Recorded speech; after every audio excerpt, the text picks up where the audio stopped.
chaos, strength in silence, and freedom in acceptance. These aren't just concepts, they're tools.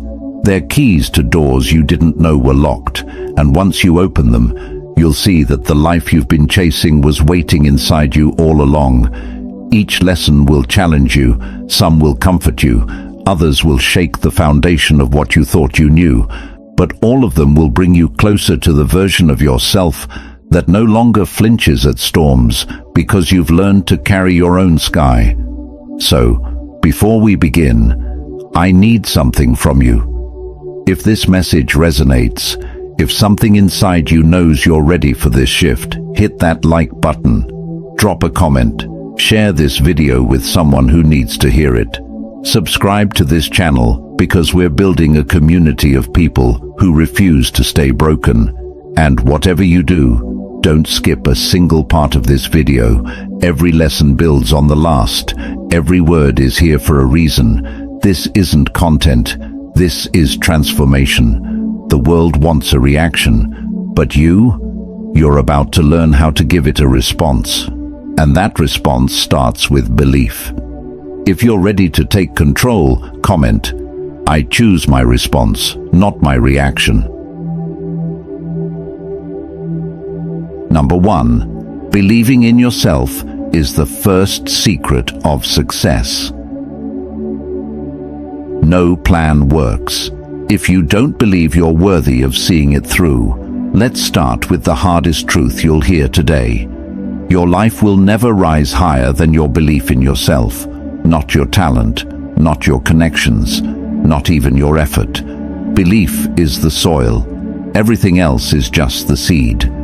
Epictetus said, "First say to yourself what you would be, and then do what you have to do."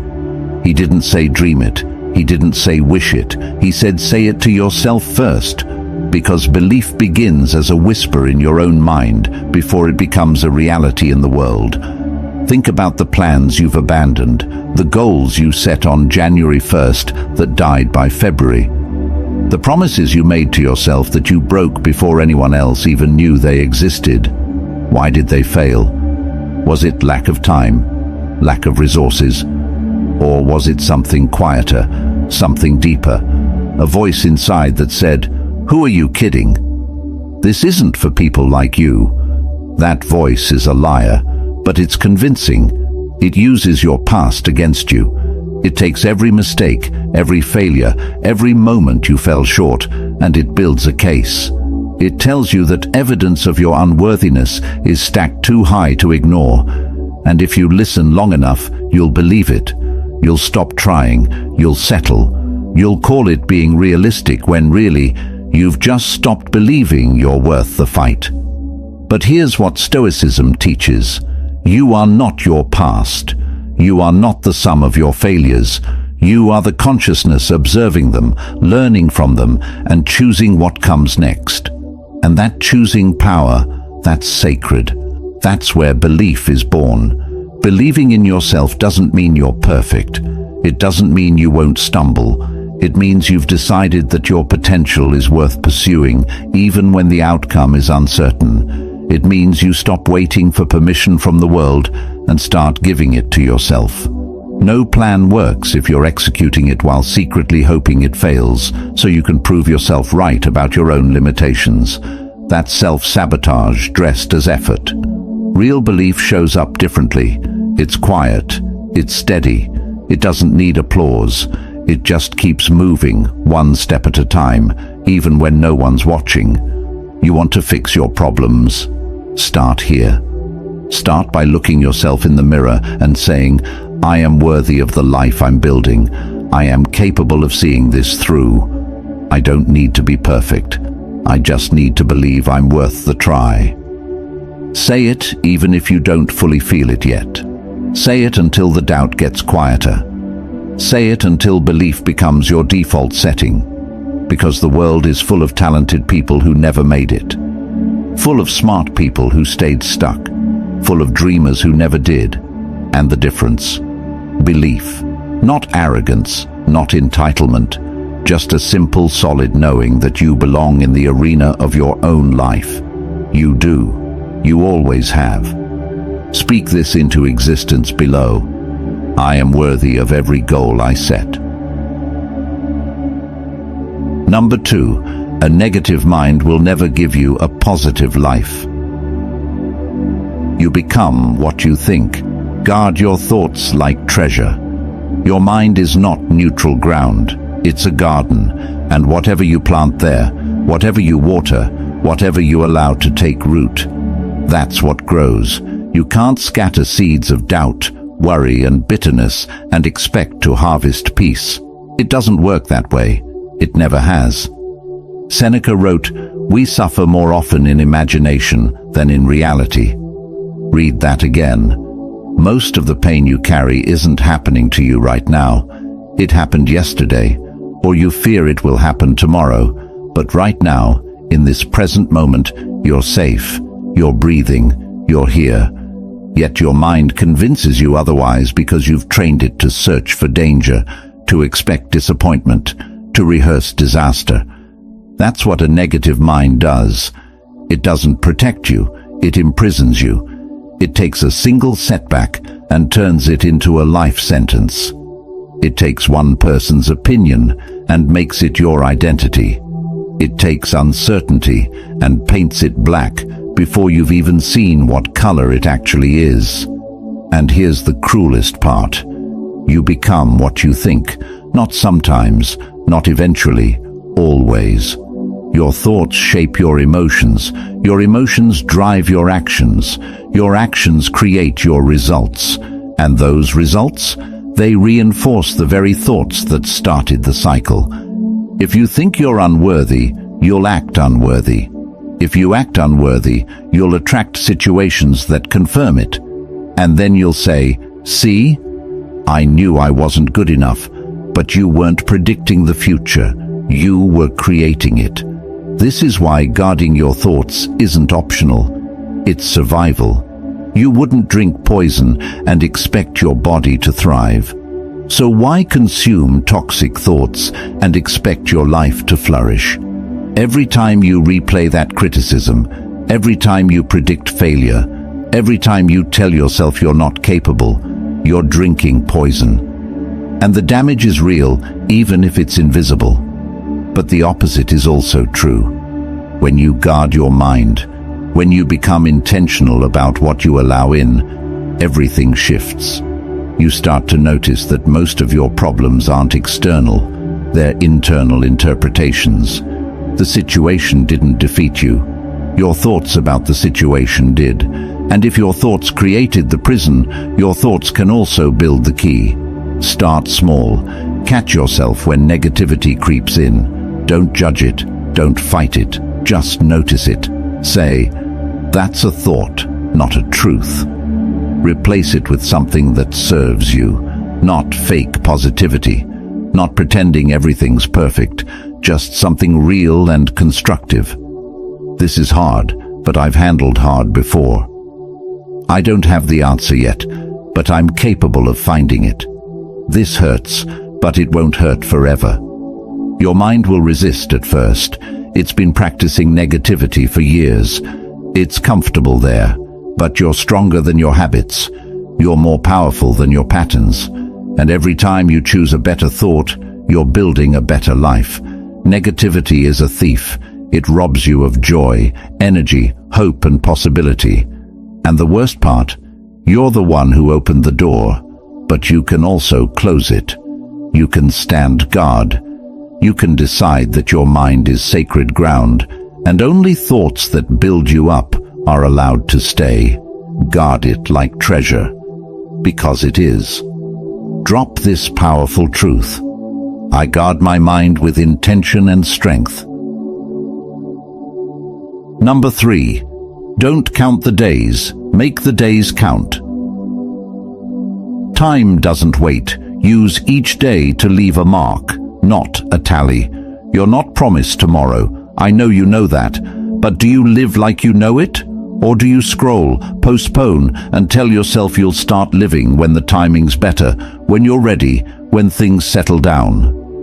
Marcus Aurelius said, "Think of yourself as dead. You have lived your life." Now take what's left and live it properly. That's not morbid, that's clarity. Because the moment you realize time isn't infinite, you stop wasting it on things that don't matter.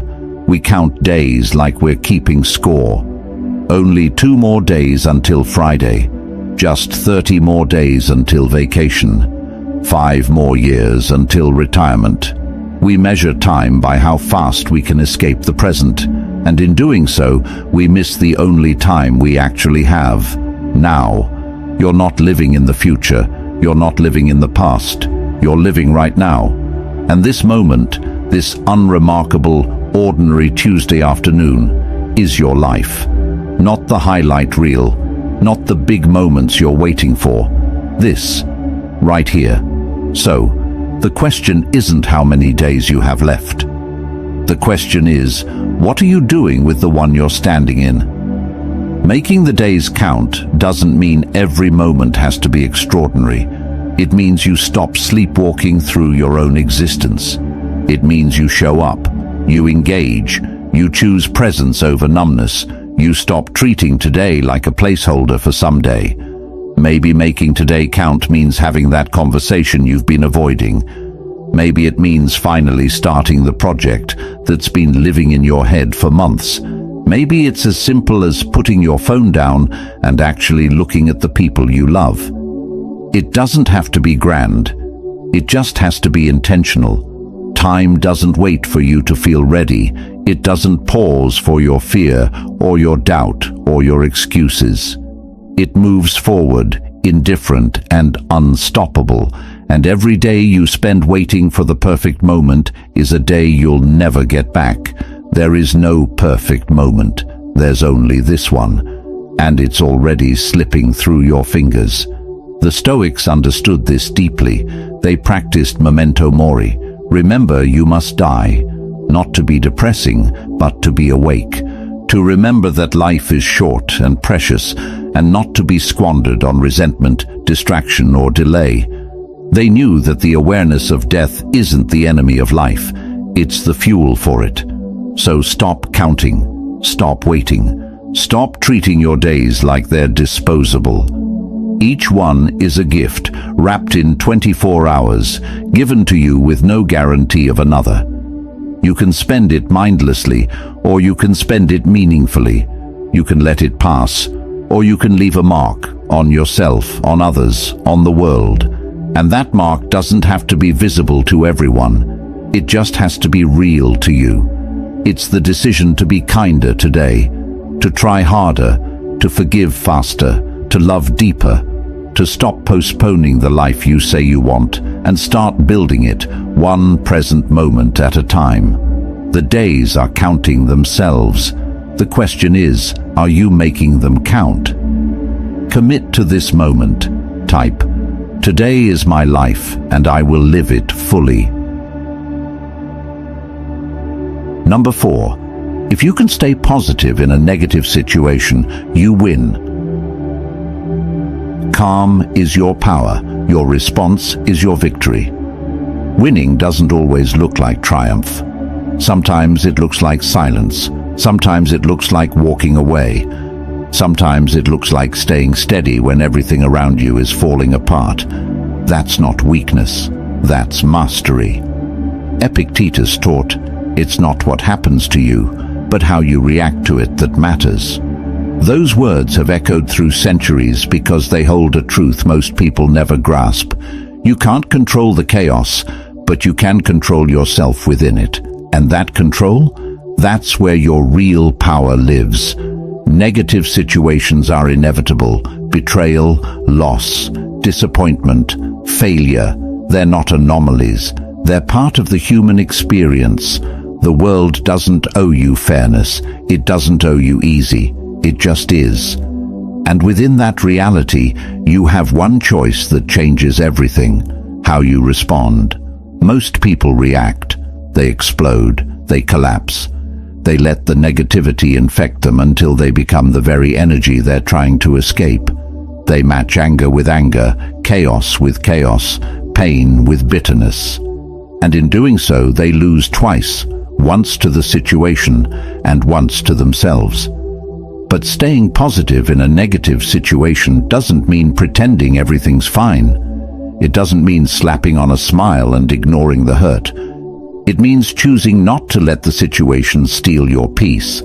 It means refusing to give your power away to circumstances, people, or outcomes you can't control. Think about the last time someone tried to provoke you. Maybe they insulted you, dismissed you, or pushed your buttons intentionally. If you reacted, if you snapped back, if you let them pull you into their storm, they won. They controlled your emotions. They dictated your energy. But if you stayed calm, if you responded with clarity instead of chaos, if you refused to match their frequency, you won. Not because you dominated them, but because you remained sovereign over yourself. Calm is not passive. Calm is power in its purest form. It's the ability to stand in the fire without becoming the flame. It's the strength to witness negativity without absorbing it. It's the discipline to pause, breathe, and choose your response instead of surrendering to your impulse. The Stoics called this apatheia. Not apathy, but freedom from destructive emotions. It's the practice of observing what's happening without being swept away by it. It's the wisdom to know that your peace is more valuable than proving a point, winning an argument, or getting revenge. When you stay positive in negative situations, you send a message to yourself and the world. I am not a puppet of my circumstances. I'm not controlled by external chaos. I choose my state of mind. I choose my energy. I choose my response. And that choice is my victory. This doesn't happen overnight. It takes practice. It takes catching yourself mid-reaction and redirecting. It takes reminding yourself that losing your calm is losing the game, no matter how justified your anger feels. But every time you choose calm over chaos, you become stronger. Every time you refuse to be shaken, you build unshakable character. Negative situations will test you. Let them. And when they do, show them who you've become. Show them that you can't be broken by what you can no longer control. Let the world see your strength. Comment, "My calm is my victory." Number 5.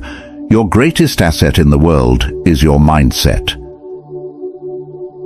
Nothing outside you matters more than what you believe inside. Strip away the money. Strip away the status, the titles, the possessions, the achievements. Take it all. What's left? Your mindset. And that, more than anything you'll ever own, determines the quality of your life. Marcus Aurelius understood this when he wrote, "The happiness of your life depends upon the quality of your thoughts, not your circumstances, not your bank account, not who likes you or who doesn't, your thoughts. Because your mindset is the lens through which you see everything. Change the lens and you change the world." Two people can face the same obstacle. One sees a dead end, the other sees a detour. Same situation, different mindsets, different outcomes. One quits, one adapts, one blames, one learns. And years later, their lives look nothing alike. Not because they were dealt different cards, but because they played the same cards differently. Your mindset isn't fixed. It's not something you're born with and stuck with forever. It's something you build, shape, and refine every single day through the thoughts you entertain, the beliefs you reinforce, and the stories you tell yourself about who you are and what's possible. A scarcity mindset sees limits everywhere. It says there's not enough opportunity, not enough love, not enough success to go around. It hoards, it competes, it fears, and it creates a life that reflects those fears, small, defensive, and always lacking. But an abundance mindset sees possibility. It says, if not this, then something better. It trusts, it grows. It believes that setbacks are setups and that every closed door is redirecting you toward the right one. And it creates a life that reflects that belief. Expansive, generous, and always evolving. The truth is, nothing outside you has the power your mindset has. You can have wealth and be miserable. You can have health and feel empty. You can have success and still feel like a failure, because external things don't complete you. They amplify what's already inside. If your mindset is broken, success will just give you a bigger platform to suffer on. But if your mindset is strong, if it's rooted in gratitude, resilience, and growth, you can face loss and still find meaning. You can face failure and still find hope. You can face uncertainty and still find peace, because you've built an inner foundation that no external storm can shake. This is your greatest asset, not what you have, what you believe, not what happens to you, how you interpret it, not where you are, where you're capable of going when you shift the way you think. Start treating your mindset like the treasure it is. Protect it from negativity. Feed it with wisdom. Challenge it when it limits you. Expand it when it feels too small. Your mindset is not static. It's alive, and it's waiting for you to take control of it. The world will try to shape your mindset for you. It will tell you what to fear, what to want, what to believe about yourself. But you don't have to accept that programming. You can reprogram yourself. You can choose beliefs that serve you. You can build a mindset that builds the life you actually want. That's your power. That's your asset. Use it. Declare your power in the comments. My mindset is my greatest wealth. Number 6. Don't quit. Nothing lasts forever, not even pain. The night always breaks into morning. Endurance reveals light. You're standing in the dark right now, aren't you? Maybe not physically, but somewhere inside, there's a part of you that feels like the weight will never lift. Like the struggle is permanent. Like this is just how life is going to be from now on. I need you to hear this. You're wrong. And that's the best news you'll get today. Nothing lasts forever. Not even pain. Not even this. The Stoics had a phrase for this. Amor fati. Love of fate. Not because everything that happens is good, but because everything that happens is temporary. Pain is a visitor, not a resident. It knocks on your door, it stays for a season, and then it leaves. But only if you don't quit before it does. Quitting feels like relief in the moment. It feels like the rational choice when you're exhausted, when you've tried everything, when nothing seems to be working. But quitting is a permanent solution to a temporary problem. You stop the pain, yes, but you also stop the possibility. You close the door right before it was about to open. Think about the darkest night you've ever experienced. Maybe it was grief, maybe it was failure, maybe it was loneliness so heavy you didn't think you'd survive it. But you did. You're here, you made it through. And somewhere along the way, without you even noticing, the night broke. Morning came, not because you forced it, not because you deserved it, simply because that's what morning does. It comes. Endurance isn't glamorous. It doesn't get applause. It's not the highlight reel moment people celebrate. It's the quiet decision you make at 3 a.m. when no one's watching and every part of you wants to give up. But you don't. You take one more breath. You wake up one more day. You try one more time. That's endurance. And that's where light is born. Seneca wrote, "Difficulties strengthen the mind, as labor does the body." Your pain isn't pointless. It's building something inside you that comfort never could. It's teaching you that you're stronger than you thought.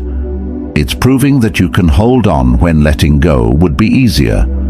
And one day, when you're standing in the light again, you'll look back and realize that the dark wasn't trying to destroy you. It was trying to refine you. But you have to stay. You have to endure. You have to trust that the sun doesn't stop rising just because you can't see it yet. It's still there, waiting on the other side of your perseverance. Quitting guarantees one thing: You'll never know what was possible if you had just held on a little longer. You'll never see the breakthrough that was one step away. You'll never meet the version of yourself that pain was preparing you to become. So don't quit. Not today. Not when you're this close. The night is long, but it's not infinite. Morning is coming, and when it does, you'll be standing there, not because it was easy, but because you refused to let the dark convince you it was forever. Endurance reveals light, always has, always will. Number 7. The way you speak to yourself matters the most. Your inner voice writes your story. Let it speak with respect. There's a voice inside your head that never stops talking. It narrates your day. It judges your choices. It predicts your future. And here's the part most people never realize. That voice has more influence over your life than any other voice you'll ever hear. Not your parents, not your partner, not your boss. You. The way you speak to yourself is writing your story in real time. Epictetus said, "If you wish to be good, first believe that you are bad." But he didn't mean stay there. He meant be honest about where you are so you can grow from it, not so you can crucify yourself daily for not being perfect. There's a difference between accountability and abuse, and most people have crossed that line without even noticing. Listen to how you talk to yourself when you make a mistake. Do you say, "I messed up, but I'll learn from this"? Or do you say, "I'm so stupid. I always ruin everything. I'll never get it right"? One is feedback, the other is warfare. And if you're waging war against yourself, you've already lost. You wouldn't let a stranger talk to you the way you talk to yourself. You'd defend yourself. You'd walk away. You'd recognize it as cruel and unacceptable. But when the cruelty comes from within, you call it honesty. You call it realism. You call it motivation. But it's none of those things. It's self-destruction disguised as self-awareness. Your inner voice doesn't just describe your reality, it creates it. When you tell yourself you're not good enough, you start acting like someone who's not good enough. You shrink, you hesitate, you self-sabotage, and then you point to the results as proof that you were right all along. But you weren't predicting your failure, you were scripting it. The most powerful shift you can make is learning to speak to yourself the way you'd speak to someone you love. With patience, with kindness, with the understanding that growth is messy and mistakes are part of the process. You don't need to be harsher on yourself to be better. You need to be wiser. Start paying attention. Catch the negative self-talk before it spirals. When you hear, "I can't do this," pause, reframe. "I can't do this yet, but I'm learning." When you hear, "I'm a failure," stop, correct. "I failed at something, but I am not my failures." Words matter, and the words you speak to yourself matter most. Your inner voice is the pen writing your autobiography. Every harsh word is a chapter of suffering. Every compassionate word is a chapter of healing. You get to decide what kind of story you're telling. You get to decide if you're the hero overcoming obstacles or the victim drowning in them. Respect yourself enough to speak with respect. You're not perfect. You're not supposed to be. But you are worthy of your own kindness. You are deserving of your own grace. And the moment you start treating yourself like someone worth believing in, everything changes. Your inner voice will be with you for the rest of your life. Make peace with it. Make it an ally. Let it speak with the respect you've always deserved. Make this vow to yourself below. I speak to myself with kindness and respect. Number 8. There is no growth without discomfort. Comfort protects the familiar. Discomfort builds the future. You've been taught to avoid discomfort, to seek ease, to make life as smooth and painless as possible. And while comfort feels safe, it's also a cage. Because nothing grows in comfort, not strength, not character, not wisdom. Comfort protects what you already have. Discomfort builds what you don't. Marcus Aurelius wrote, "The impediment to action advances action. What stands in the way becomes the way." He wasn't speaking in riddles. He was telling you that the obstacle isn't blocking your path. It is your path. The discomfort you're avoiding is the exact place where your transformation lives. Think about every version of yourself you've ever been proud of. The one who overcame heartbreak. The one who pushed through fear. The one who stood up when it would have been easier to stay down. You didn't become that person in your comfort zone. You became that person because you were forced out of it, dragged through discomfort, and rebuilt on the other side. Discomfort is not your enemy. It's your teacher. It shows you where you're weak, so you can become strong. It exposes where you're stuck, so you can break free.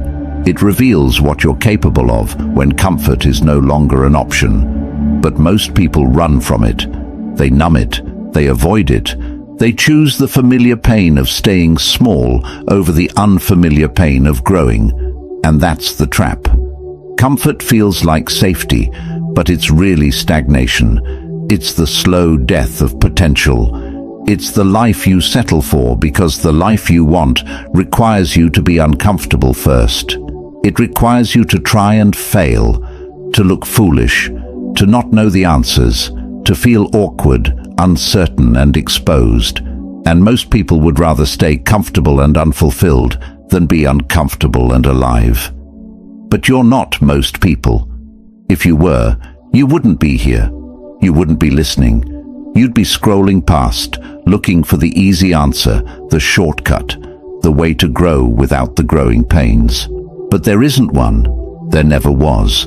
Growth lives in the repetitions you don't want to do, in the conversations you're afraid to have, in the risks you're not sure you're ready for. It lives in the moment you choose the harder right over the easier wrong. That's where the future version of yourself is born, in the discomfort you stop running from. The Stoics practiced voluntary discomfort. They fasted. They slept on hard floors. They imagined losing everything they had. Not because they were masochists, but because they understood that resilience is built, not given. They knew that if you only operate in comfort, the moment life takes it away, and it will, you'll crumble. But if you train yourself to be comfortable with discomfort, nothing can break you. So stop waiting for it to feel easy. It won't. Stop waiting for the fear to go away. It won't. Stop waiting for growth to feel comfortable. It never does. Lean into the discomfort. Embrace it. Let it shape you. Let it stretch you beyond the boundaries you've been hiding behind. Comfort protects who you are. Discomfort creates who you're becoming. And the future you want? It's waiting on the other side of the discomfort you're avoiding right now. If you're choosing growth over comfort, say, "I embrace discomfort as my path to growth." Number 9. Keep it private until it's permanent. Silence preserves strength. Let actions speak when they're ready. You've felt it before. That rush of excitement when you set a new goal. That urge to tell everyone what you're about to do, who you're about to become, how everything's about to change. And maybe you did tell them. You announced it. You posted it. You made it public. And then what happened? The energy faded. The motivation dried up. The goal quietly died. And no one asked about it, because talking about it gave you the satisfaction without the work. The Stoics understood something most people miss. Premature celebration kills momentum. When you speak too soon, you trade the fuel of action for the sugar rush of validation. You get the applause before the performance, and once you've gotten the reward, why do the work? Seneca said, "If you wish to be loved, love. Simple, quiet, action over announcement." He didn't say talk about loving people. He said do it. Let the love speak for itself. The same applies to every goal, every dream, every promise you make to yourself. Keep it private until it's permanent. Let your actions do the talking.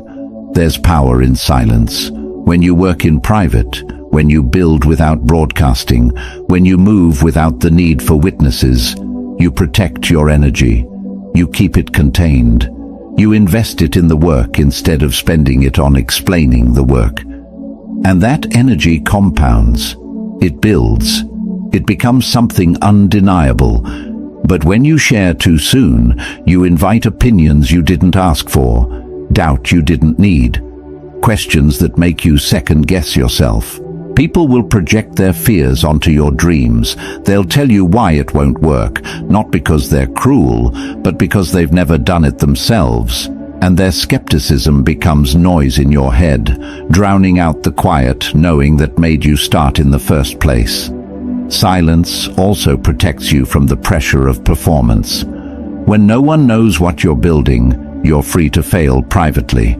You're free to pivot, adjust, and learn without the weight of public expectation. You're free to grow at your own pace without the world watching and judging every misstep.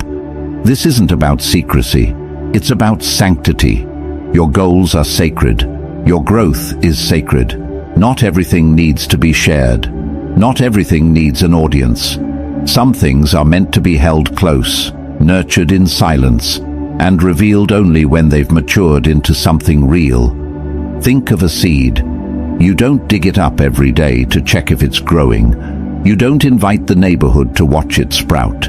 You plant it, water it, and trust the process. And one day, without announcement, it breaks through the soil.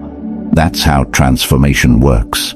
Quietly, privately, until it's ready to be seen. So keep your plans to yourself. Work in silence. Let your results be the announcement.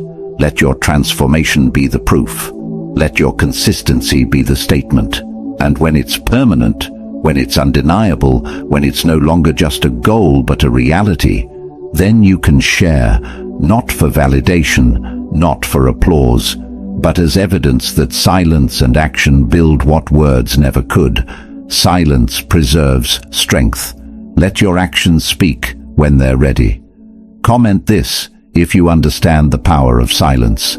I build in silence and let success make the noise. Number 10. Never tolerate disrespect, not even from yourself. Self-worth starts with how you treat your own reflection. You've drawn lines in the sand. You've decided what you'll accept from others and what you won't. You know when someone crosses a boundary. You recognize disrespect when it comes from outside. But here's the question no one asks. Do you recognize it when it comes from within? Every time you break a promise to yourself, that's disrespect. Every time you ignore your own needs to please someone else, that's disrespect. Every time you settle for less than you deserve because you don't believe you're worth more, that's disrespect. And it's the most dangerous kind because it's self-inflicted. It's the wound you keep reopening while wondering why you're not healing. Marcus Aurelius wrote, "Reject your sense of injury and the injury itself disappears." But what happens when you're the one causing the injury? What happens when the disrespect isn't coming from the world, but from the person staring back at you in the mirror? Self-respect isn't arrogance. It's not thinking you're better than anyone else. It's simply refusing to treat yourself worse than anyone else. It's recognizing that if you wouldn't accept certain words, behaviors, or standards from another person, you shouldn't accept them from yourself either. You wouldn't let someone you love talk to themselves the way you talk to you. You wouldn't watch them neglect their health, ignore their dreams, or stay in situations that drain them without saying something. So why is it acceptable when you do it to yourself? Why do you get the leftovers of your own life? Why are you everyone else's priority but your own afterthought? Self-worth begins the moment you decide you matter, not when you achieve something, not when someone validates you, not when the conditions are perfect. Right now, as you are, flawed, imperfect, still growing, you matter. And how you treat yourself teaches the world how to treat you.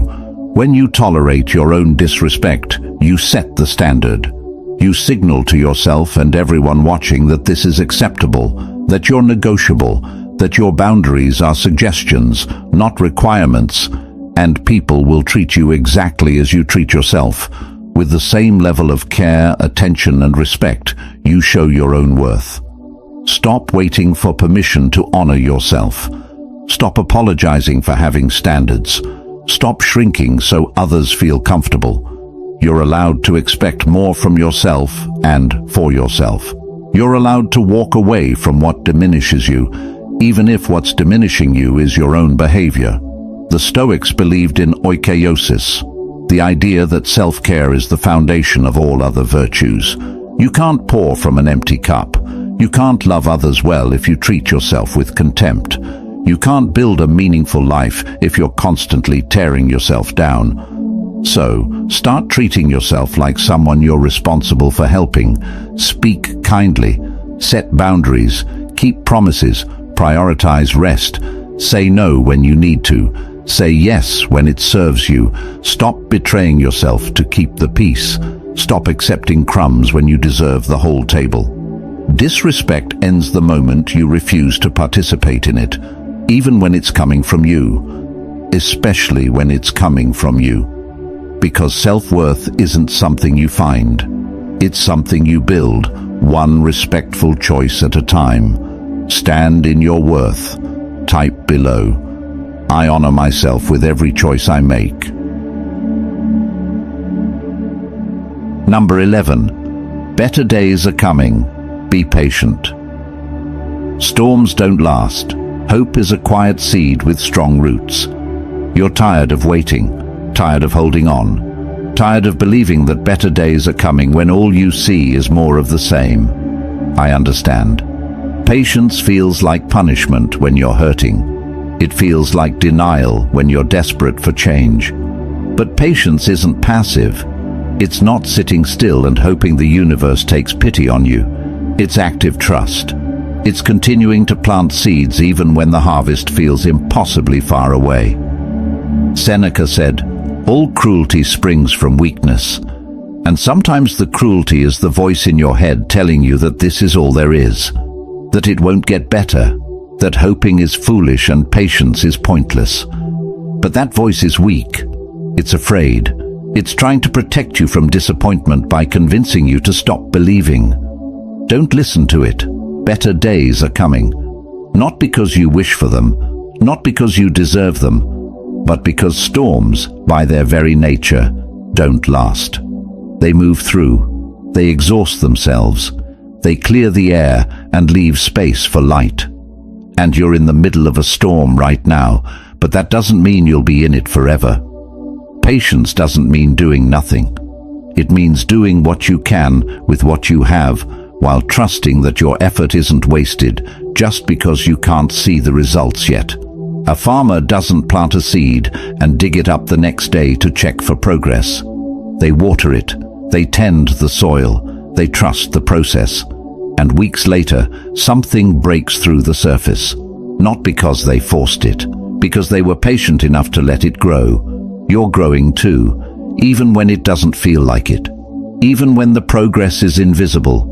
Even when every day looks the same. Beneath the surface, roots are forming. Strength is building. The version of you that's going to walk into those better days is being shaped right now. In the waiting, in the patience, in the moments you chose to keep going, even when you couldn't see the point. Hope is not naive. It's not pretending everything's fine. It's the quiet knowing that seasons change. That pain is temporary, that the hard doesn't erase the possibility of the beautiful. Hope is a seed. You can't see it when it's planted, you can't see it while it's buried, but it's alive, it's working, and one day it will bloom. So be patient with your healing, be patient with your progress, be patient with the timing of your life. Everything you're working toward is still coming. Everything you've prayed for is still possible. It just hasn't arrived yet. And that doesn't mean it won't. It means you're not done becoming the person who's ready to receive it. The storm will pass, the sun will return. Better days are not a fantasy. They're a promise written into the nature of life itself. Light always follows dark. Morning always follows night. And your better days, they're already on their way. You just have to be patient enough to meet them when they arrive. Hold on. Keep going. Be patient. Hope is working even when you can't feel it. Hold on to hope and comment, "Better days are coming and I am ready." Number 12. No regrets in life, just lessons learned. What hurt you can still teach you. Carry the wisdom, not the weight. You've been carrying something that doesn't belong to you anymore. It's called regret. And it's heavy. Heavier than the mistake itself. Heavier than the failure. Heavier than the choice you wish you could undo. You've been dragging it behind you, letting it define you, letting it convince you that your past disqualifies you from your future. But it doesn't. It never did. Epictetus said, "It's not what happens to you, but how you respond to it that matters." And responding doesn't just mean in the moment. It means now, years later. It means deciding that what hurt you doesn't have to haunt you, that what taught you doesn't have to torment you. Regret is what happens when you focus on the wrong part of the story. You replay the mistake. You obsess over what you should have done differently. You punish yourself for not knowing then what you know now. But that's not fair. You made the best decision you could with the awareness you had at the time. And now you have more awareness. That's not failure. That's growth. Every mistake you've made carried a lesson. Every wrong turn taught you something about the right path. Every person who hurt you showed you what you won't tolerate again. Every failure revealed a strength you didn't know you needed. But you'll never access those lessons if you're too busy drowning in regret. The wisdom is there. It's waiting for you. But it requires you to shift your perspective. To stop asking, "Why did this happen to me?" And start asking, "What did this teach me?" To stop seeing yourself as a victim of your past and start seeing yourself as a student of it. Marcus Aurelius wrote, "The universe is change. Our life is what our thoughts make it. Your past is fixed. You can't rewrite it. But your interpretation of it, that's yours to shape. You can carry it as a burden or as a bridge, as evidence of your unworthiness or as proof of your resilience. The facts don't change, but the meaning you give them does. This doesn't mean dismissing the pain. It doesn't mean pretending it didn't hurt. It means honoring what happened by extracting value from it, by refusing to let it be meaningless, by deciding that if you had to go through it, you're going to make damn sure it wasn't for nothing. Carry the wisdom, not the weight. Take the lesson. Leave the shame. Keep the growth. Release the guilt. You're not the same person who made that mistake. You've learned. You've evolved. You've become someone who wouldn't make that choice again. That's the whole point. Regret keeps you stuck in a moment that no longer exists. But lessons move with you. They inform your future without imprisoning you in your past. They make you wiser without making you bitter. They remind you where you've been without dictating where you're going. Your past is not a life sentence. It's a classroom. And you've already paid the tuition. So stop auditing the same painful course over and over. Take the lesson, pass the test, graduate, and walk into your future lighter, wiser, and free from the weight you were never meant to carry. No regrets, just lessons. And a future that's still unwritten. Release what no longer serves you. Write, "I carry wisdom, not weight." You made it, all 12 lessons, and if you're still here, that means something. It means you're not just consuming content, you're searching for transformation, you're ready to fix what's broken, to heal what's hurting, to become who you're meant to be. These aren't just lessons, They're tools, and like any tool, they're only useful if you use them. You can't just know this wisdom, you have to live it. You have to practice it.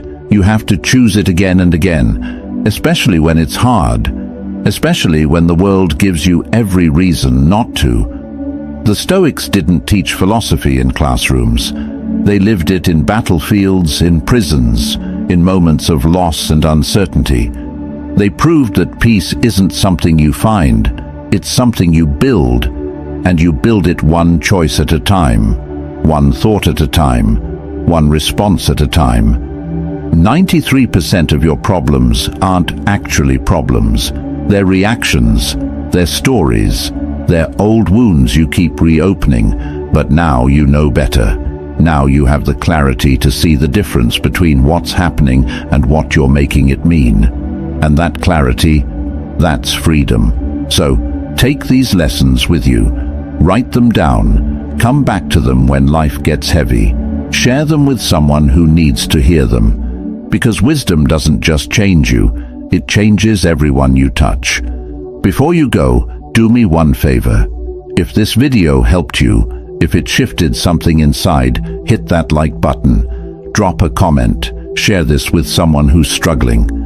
Subscribe to this channel because we're building something here. A community of people who refuse to stay broken, who choose growth over comfort, who choose wisdom over regret. Thank you for being here. Thank you for listening. Now, go live these lessons. Your better days are waiting. Seal your commitment with this final declaration. I am the author of my own transformation.